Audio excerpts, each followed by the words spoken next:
Hey guys, Super Dave here. We're ready for another video. What we're going to talk about in this video are 10 tips to help you become a better landlord when you're dealing with students. Predominantly, I have student rental properties. I deal with college kids. I've done it for close to 30 years, so I have a lot of experience in this field. So hopefully out of these 10 tips, you can learn something new and make yourself a better landlord. So tip number one is I recommend a parent guarantee letter every time you do a lease with a college student. All you have to do is have your attorney prepare this parent guarantee letter, and the parent's going to guarantee that the rent is paid and that the student acts properly. And what you're doing is you're tying the parent into the lease with their son or daughter. And this helps you out as you go down the road. If you run into trouble, if somebody's not paying rent on time or they're doing damage to your house, you can call the parents and have a business relationship with them and say, hey, you signed this parent guarantee letter, you're part of this lease, and you need to help me solve this problem, whatever that problem is. So that's step number one. Step number two is I recommend you get last month's rent up front when you're signing the lease with a new tenant. What this does is you can avoid a tenant coming to you at the end of the term of the lease and saying, hey, just keep my deposit and use that for my last month's rent. Well, you've run out of time, it's already the last month, and they're pulling this trick on you. And this is going to put you in a bad position, because what will happen is you'll go to the house and you'll find damage at the property. Well, your deposit's gone because you let your tenant use it for the last month's rent. Go ahead and collect that fee up front. Let them know when they sign the lease they have to put down a deposit and they have to pay their last month's rent up front. So you get a month ahead and nobody can pull that trick on you again. Step number three are the timelines of moving a student in and out of a property. You're going to need some time between when they leave and when the new tenants move in to clean up the property and get it ready. There's always some repairs, there's always some work to do. So what I recommend is when you end your lease, typically fall is when most of the lease terms start and end. So when you end your lease, end it on July 28th. Don't go all the way to the end of the month. Then when you start your lease, start it on August 10th.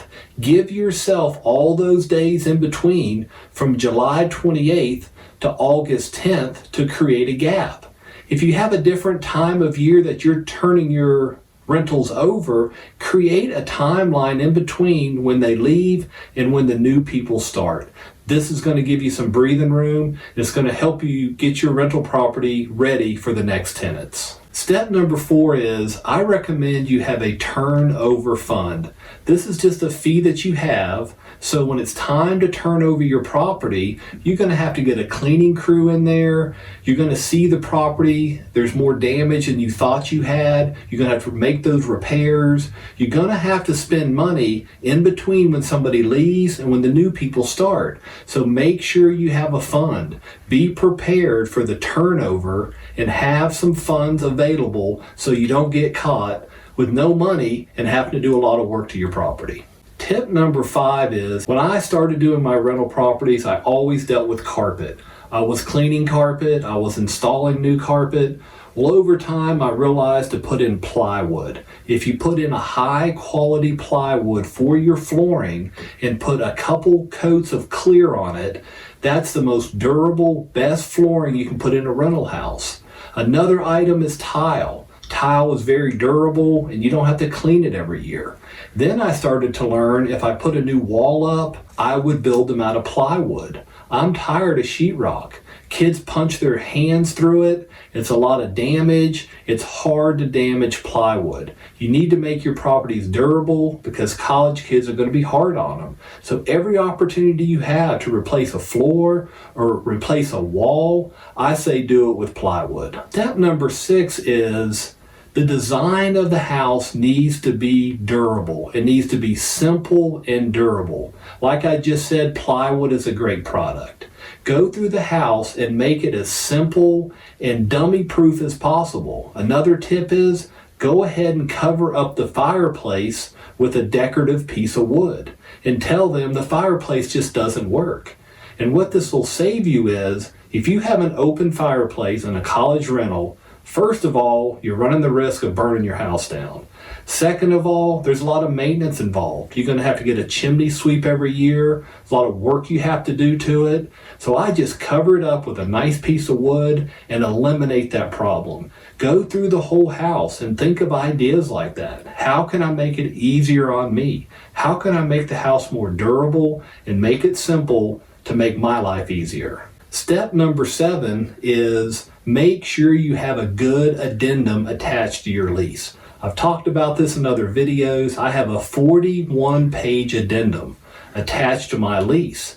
So this is very important. This is your chance to lay out the rules and regulations for your house. One great example I like to use is tell them do not get on the roof. Write this in your lease. It's going to make your life easier. It'll make them aware of things they can and can't do, and it'll protect you if something bad happens down the road. So make sure you have a strong addendum, fill it up with all the rules and regulations that you require your tenants to have while they're living in your house. Step number 8 is I recommend a cleaning inspection. And what this means is about halfway through the term of the lease, typically it's a year, so about 6 months in, I go in and do an inspection of the property. It's a cleaning inspection, and it's written in their lease that I'm going to come in, I'm going to inspect the property for cleanliness. And what you're trying to find out here is, do you have a kid in here who is not cleaning anything ever, and the house is getting really dirty? You need to get ahead of this. So you come in about halfway through, you inspect it, and if they've never cleaned anything and the house is looking horrible, they're responsible for hiring a cleaning crew to clean the house. It's in writing, it's in their lease. So make sure you inspect your house. It's another opportunity to walk through and look for damages.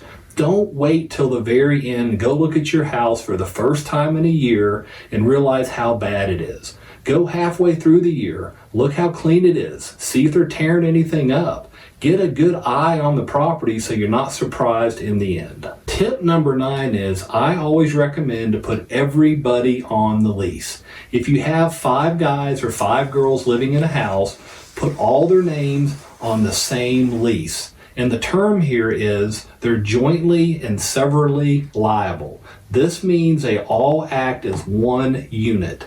So what you do is, you got 5 kids, they all sign one lease. Do not do individual leases. That's going to make your life more difficult.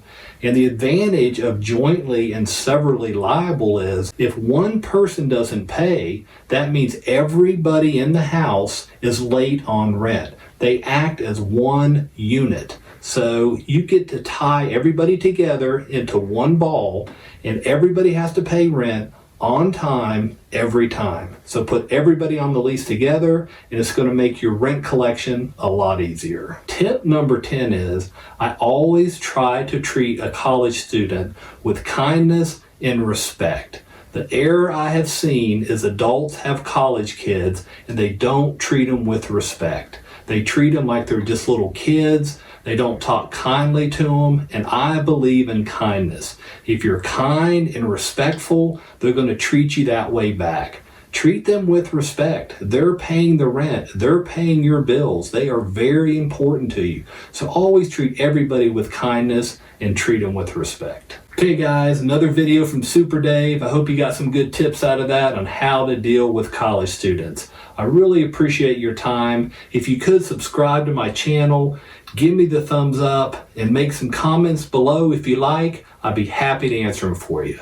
Thank you, and have a great day.